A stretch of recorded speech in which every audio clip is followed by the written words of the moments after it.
Hello and welcome to another presscast with me, Farbs. In this episode, I'm joined by none other than Stanley Cohen, the lawyer, activist, freedom fighter, and as he called himself, a beer aficionado. You might know him from his activities mostly in the Middle East and Africa. Um, you know, uh, there is a lot about him on internet. There are like two types of people: the people who admire him and the people who don't. But in a moment, we will get to that and ask him about himself and the situation in Gaza. Hello, Mr. Cohen, and welcome to the show. Thank you. I'm honored to be a guest. Thank you much. It's a pleasure to have you here with us. So let's start with the situation in Gaza. I mean, it's been a week now, and the bombs are still being dropped on a daily basis, and people are losing lives. What's happening? Well, I have to differ from it's been a week now. It's been 73 years. The sudden precipitous attack of the last week is but an extension of variations on different types of ethnic cleansing, war crimes, crimes against humanity carried out by Zionists. No matter who the government may be, no matter who the prime minister may be, no matter who the generals may be, there's always a pretext, there's always a reason, there's always a purpose, and it's been unbroken for 73 years. Most recently, um, uh, Israel has this notion that victims must be passive and bury their dead in silence and almost appreciation as a benefit to the occupier. And in this case, when I speak of the occupier, I speak of all of quote unquote Israel, not just quote unquote the occupied West Bank, Gaza, and Al-Quds. Israel has this supremacist pejorative notion, and has had since day one, that it will dictate the nature and extent of humanity by Palestinians, whether they be so-called citizens of Israel or whether they be clearly living under occupation and pursuant to international law, but ignored by Israel. And it chooses the poison when it will dish it out, and it expects Palestinians to be passive, to almost embrace it, to almost be thankful for it.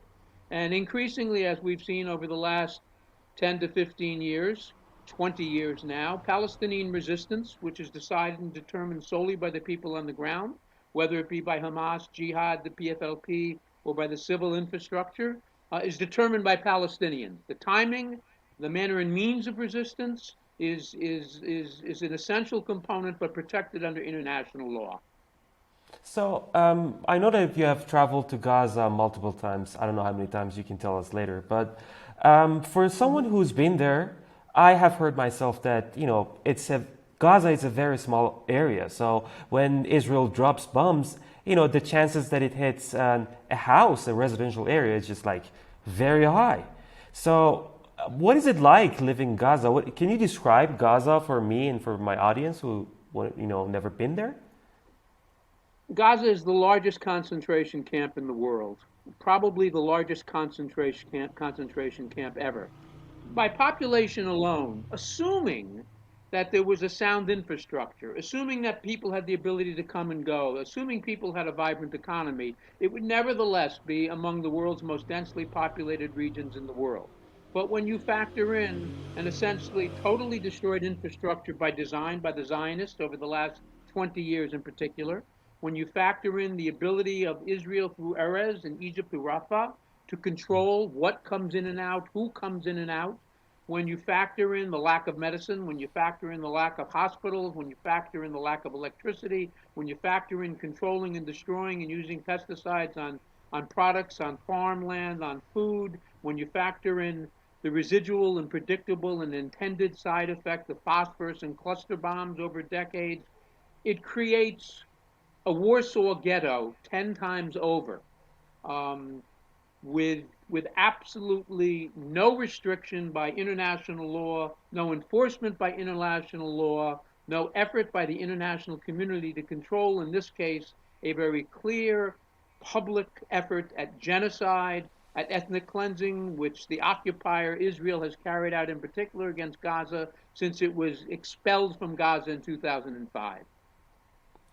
So, as someone who's myself living in the Middle East, and you being an expert in the Middle East affairs, I have gone through war, and I know how it feels when you know that there is a bomb, there's a bombing, and may lose yourself any second now. But maybe the Western population is not as familiar with that as maybe we in the Middle East and those in Palestine are. So how, you yourself as someone who knows these things, how do you try to translate this to your own people, to the culture that may not know these things? They cannot feel these things. They may see this in the media, but they cannot feel it. The West must understand there's a price to pay. The notion that the West can fund Israeli genocide, can support Israeli genocide, can arm Israeli genocide, and then the West, like the settlers in 2014, can sit on the hilltop and overlook dropping and cheering and applauding for phosphorus bombs is done. It's gone. To the degree that the West has a vested economic, political, military interest in the Middle East, for better or for worse, that's the reality and has been for well over a century. The West must understand there is a price to pay. Now, whether that means direct impact in terms of resistance against occupation forces, resistance against people from the West that are in the Middle East or that are in Africa, or whether that means economic impact, or whether it means pressure upon the proxy, or whether in the case of Palestine it means the BDS movement, in which the West must understand there is a price to pay for the economic support, for the blind adore, for the obedient applause that the West has handed Israel, despite a very public attack on human rights, on the right to exist, on the right to freedom, on the right to life, directed at Palestinians for 73 years.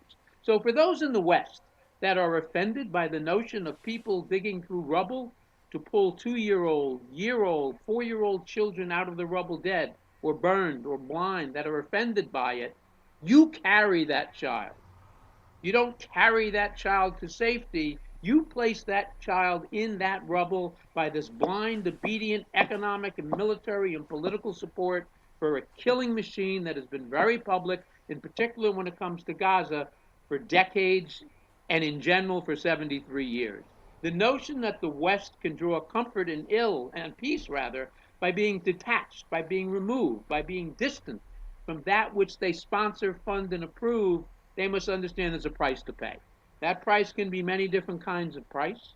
Unfortunately, in the United States in particular, in 9/11, and I'm not justifying it, I'm not atoning for it, I'm not excusing for it, but there are periodic bursts, whether it was 9/11, whether it was the issue with the coal, whether it was the Twin Embassy bombing, and again, I'm not supporting it, I'm not upholding it, but periodically and historically, it is only when it seems the West has been directly impacted for the role it's played in the Middle East and North Africa, where suddenly it becomes a crisis. And right now, for the United States, it's a big political to-do because Biden has come to office under this notion, this belief, this proposition that he's a peacemaker, that he's a lover, that he cares about children and women and social and racial justice. But yet it is his bombs that are being dropped right now. It is his military that is causing this mayhem, and it is his money that allows Israel to continue with the latest in the 73-year unbroken siege of ethnic cleansing, crimes against humanity, and genocide against Palestinians. So how is this new round of violence is being showed in the media there in the U.S.? Mainstream media can no longer control the narrative. The arrival, the development, the emergence of platforms, of podcasts, of social media, of discussions has stripped the veil of illusion and lie away. And in the United States, more and more people, there was a debate on the House floor of Congress several days ago, which was a very vibrant attack on U.S. funding, blind, obedient funding for Israeli genocide. So the day where mainstream media could be an obedient messenger for the status quo ante is gone.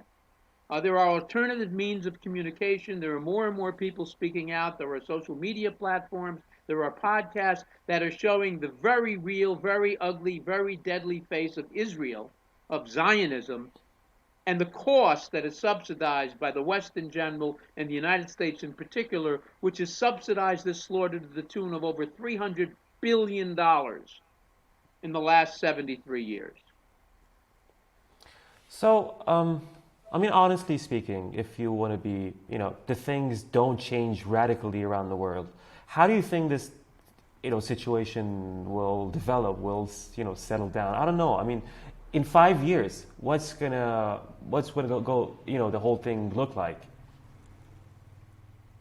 I have said for a number of years, while there is this stare of doom and gloom among many, I have been actually cautiously optimistic. Now that may sound strange, given the bombings, given the death, given the destruction, given the pogroms going on in Quds and in the West Bank, given the Israeli slaughter in Gaza. I see it as acts of desperation. The narrative is no longer controlled about Israeli occupation and death and destruction and terrorism the way it once was. I believe that there are increasing movements worldwide and in general, and in Palestine in particular, where people are very clearly expressing and showing and proving we will not go away, we will not be silenced, we will not surrender, we will not stop fighting as long as there is inequality, as long as there is injustice. I am optimistic. I think we are reaching a point the world is beginning to understand silence is complicity, but here it's not just silence, because these are bombs made in the USA. These are slaughter made in the USA, in the EU, and in France, and now you can join UAE, and you can join Bahrain, and you can join Sudan because they've entered into this unholy alliance with Israel. I am optimistic that there is change coming. I am optimistic that the price, the old saying in the United States was during the American Revolution, the tree of liberty must be replenished from time to time with the blood of patriots and tyrants alike. I'm not suggesting violence, and I'm not suggesting armed struggle. But what I'm saying is, I believe very clearly, and I've been involved in the struggle on the ground for more than 25 years now. When I look back to 25 years ago, 10 years ago, 5 years ago today, and look ahead to 5 years from now, I'm optimistic.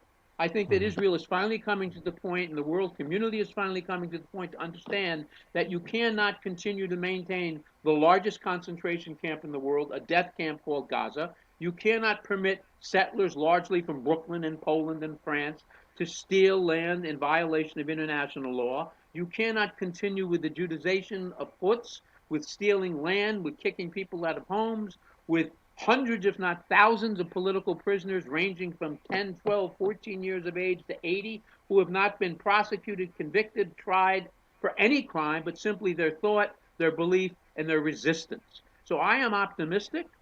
I think that this generation of those resisting on the ground in Palestine and those supporters worldwide are sending a very loud and clear message. We will not go silently into the night.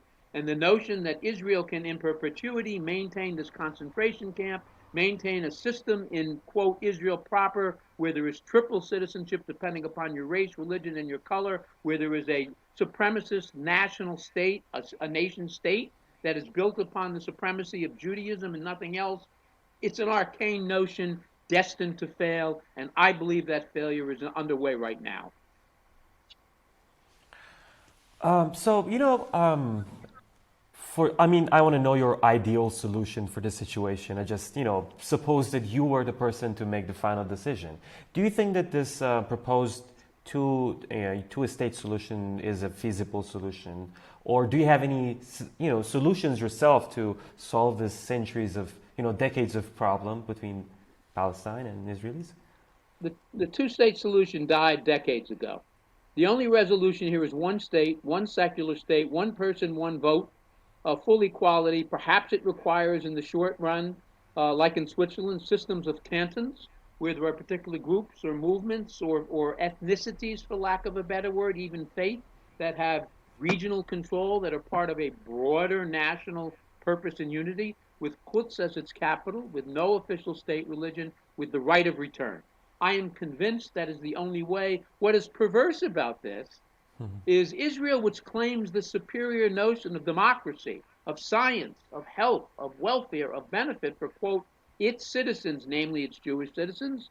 If it were in fact true, then it should not fear a one-state solution, because Palestinians would welcome with open arms any society based upon equality and justice where there was a democratic answer, where there was health for all, where there was education opportunity for all, where there was travel for all.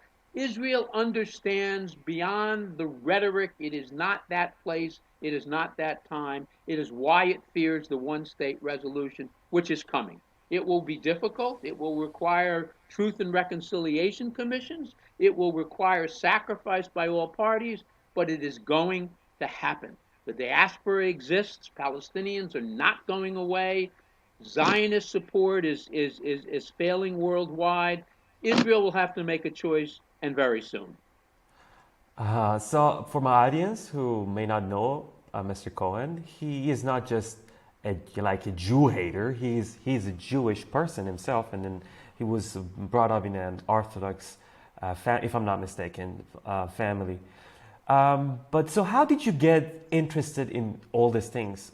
You were, raised in the U.S., if I'm not mistaken. So, how did you get involved in the whole matter? Well, it's interesting. What drives the Jewish community crazy is in the Jewish religion, I'm a Cain, which means I am a direct descendant in the faith of Moses and Aaron. So we are historically a small group within Judaism whose responsibility is to be iconoclast, whose obligation historically is to break ceilings, whose responsibility is to challenge and test oppression and evil and darkness carried out in the name of Judaism. So traditionally, that role is supposed to be beyond reach, beyond touch, and to blacklist, or to simply to rubber stamp. Now, I walked away from a pure Orthodox upbringing as a young man. I became an activist in the United States in the anti-war movement and in the civil rights movement. It branched off because I very clearly at a young age understood oppression at home and oppression overseas as one and the same. I began as a social worker, as an organizer, as an activist. I then moved on to become an attorney, a public defender, and along the way I went into private practice. And although I had always supported Palestinian self-determination and justice and the rights to demand and fight for it, it became really honed in the early 1990s when it was my honor to represent the then head of the political wing of Hamas, Musa Abu Marzouk, who was wanted by Israel in connection with the Intifada. We prevailed. He ended up going back to Jordan. And from that point on, for 20 years, I represented not just Abu Marzouk, but other leaders of Hamas worldwide, and at times the movement itself. It increasingly drew me into issues in the Middle East and North Africa.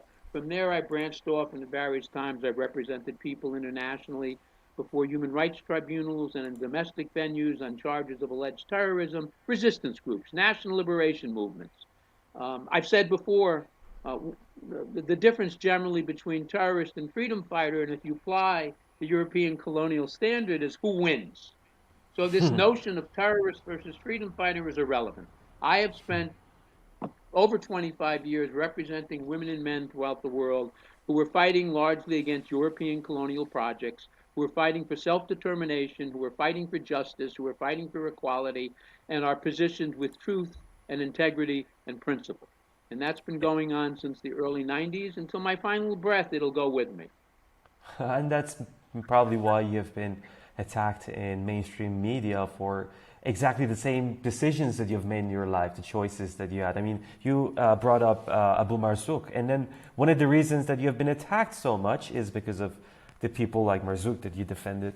So apart from these things, about being attacked, did you have any other issues living in the United States, but thinking, differently from the mainstream? Well, I have, I've also represented indigenous Native American communities for many years, 25, 30 years.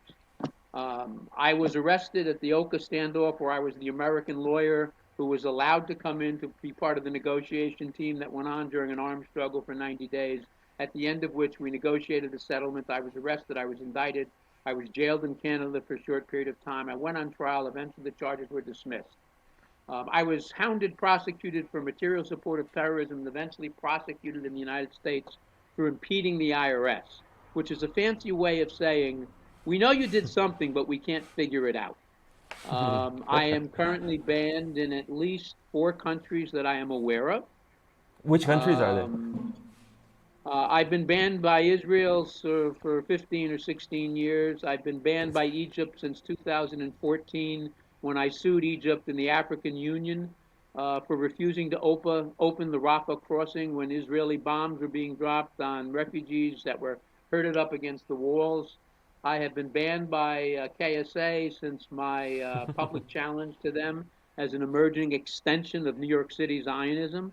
I understand I am also banned now by the UAE. Oh, Um, interesting. Listen, I learned as a young man by a mentor of mine.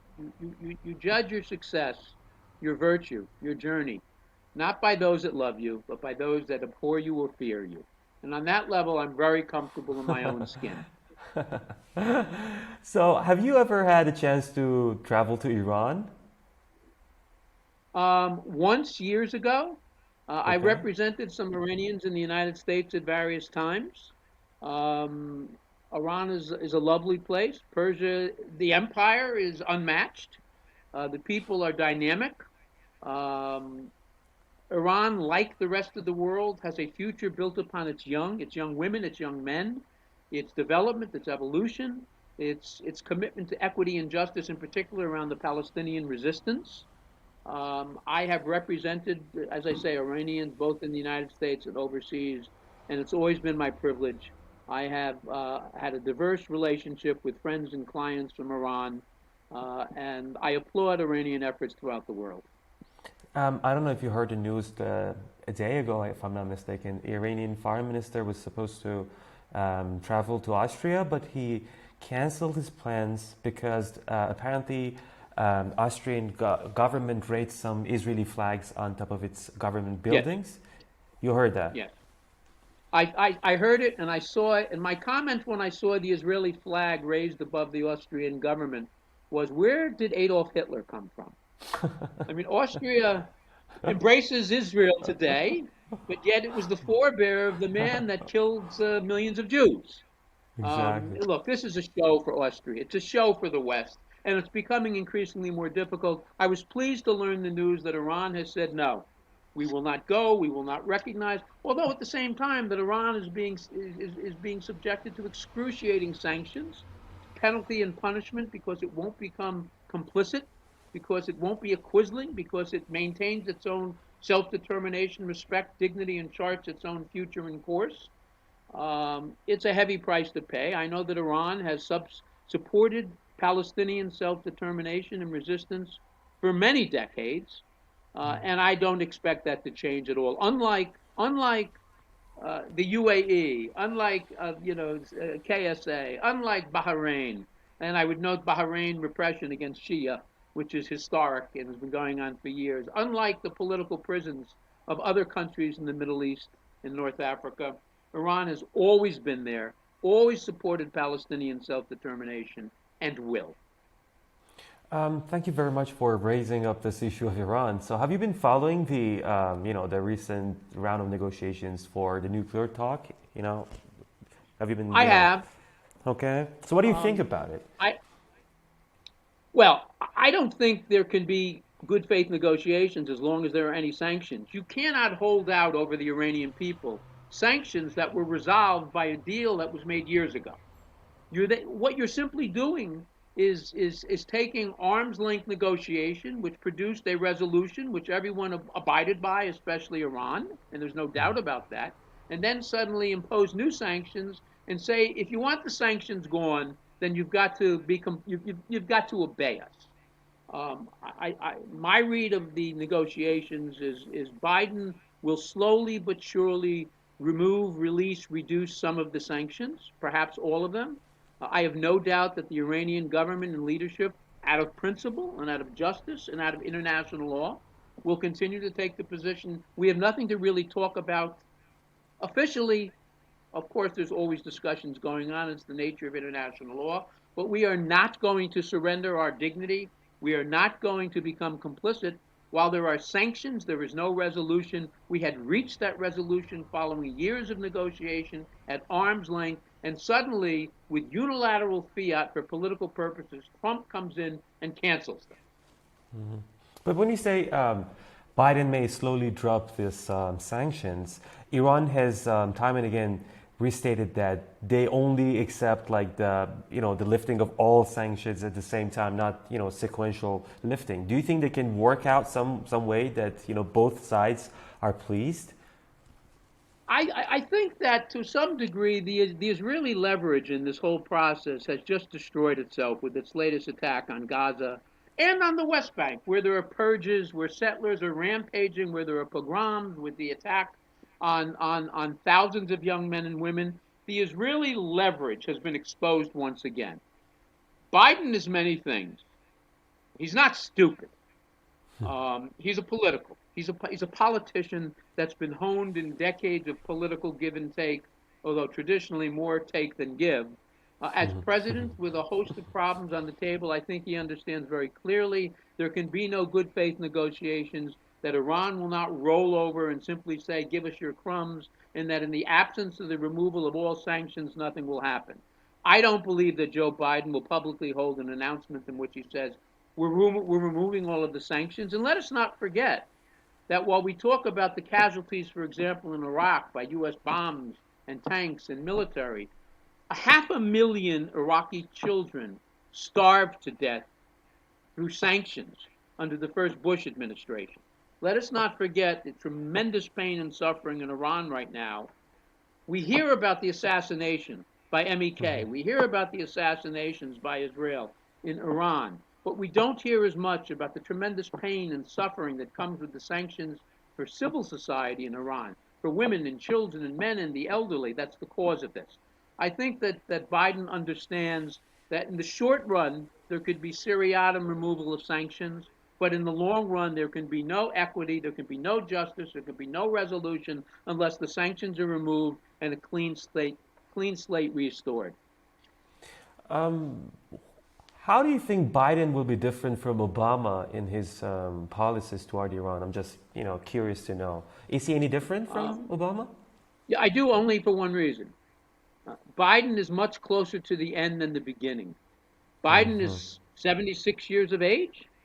He's not looking for 10 years from now or 15 years from now. He's looking to make his mark on history. He calls it justice. I call it a mark on history. I think that Biden is going to increasingly push the envelope, the proverbial envelope, in ways that Obama did not. Obama was one of the biggest disappointments in American political history. He rationalized it. People excuse it. They justify it because he was the first black president. I understand that chant. But the reality of it is, when you look at his policies, when you look at his drone assassinations, when you look at what he did not do, he was a nightmare. Now, does he compare to Trump? No, far superior. But I suspect Biden will be different because this isn't, sorry, Joe, an old man who is in the final stages of 50 or 60 years of rhetoric, who has an opportunity to leave a thumbprint, and I think that's going to drive him ultimately in ways that the people like Obama or even other Democrats before him were just unwilling to do because they were looking at 20 to 30 years of retirement, at books, at becoming lecturers, at holding some sort of magical spell over the body politic. Biden knows that's not there. I hope that whatever decisions he makes, ultimately, it ends up helping the people in Iran. So, it was as great many of us in the United States. Thank you. It was great to have you, Mr. Cohen. And I don't know what to say, so I want to ask you to have your final words and end the show for me, please. Yeah, I have what I consider to be family and friends throughout the Middle East in general, and in particular in Palestine, and really in particular in Gaza. People that I love, people that I know, people that I've known since they're little children and are now adults and are now fighting, some of whom have died. I've had friends that have been assassinated by Israel. I myself came close to being assassinated by Israel. I think it's a time for the world to stop and take a very clear look and understand that this obedient, blind, deadly support, under all the illusion, the excuse, and the propaganda, is destined to fail. I send my love and solidarity to the people of Palestine. I send my love and solidarity to the people of Iran. I send my love and solidarity to the people in Yemen. I send my love and solidarity to the Rahman. I send my love and solidarity to oppressed people everywhere. It is unfortunately a marathon and not a sprint, and I believe we are making inroads. And as long as there is a young boy or girl in Equatorial Africa who can get on a laptop and speak to someone their contemporary in Colombia, there's a bright future.